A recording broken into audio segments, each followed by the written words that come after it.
Mumbai Indians जे 18 करोड़ में हार्दिक के खरीदले बिया।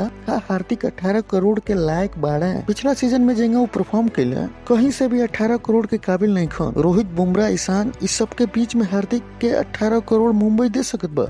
ई हमने की कह टॉम मूडी कहत बने। टॉम मूडी के मूड के हमने ये कैसे पता लगावली? नहीं।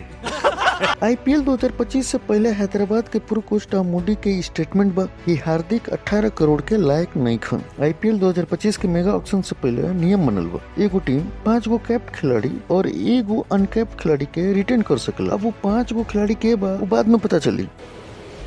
ठीक है। मुंबई में एक से एक धाकड़ प्लेयर बड़े लोग जैसे रोहित शर्मा, सूर्य कुमार यादव, जसप्रीत बुमराह, ईशान किशन, टीम डेविड, कई सारा प्लेयर बड़े। लेकिन टॉम मूडी कहत माने कि सूर्य कुमार यादव और बुमराह के 18 करोड़ मिले के चाहिए, हार्दिक के नहीं। हार्दिक के फॉर्म और फिटनेस देख के आप सबके लगे कि वो 18 करोड़ के खिलाड़ी नहीं खन। ये कहत बने टॉम मूडी 18 करोड़ के खिलाड़ी ऊ जे अकेले मैच जिता दे। वो प्लेयर सूर्य कुमार बने, बुमराह बने, हार्दिक नहीं खन।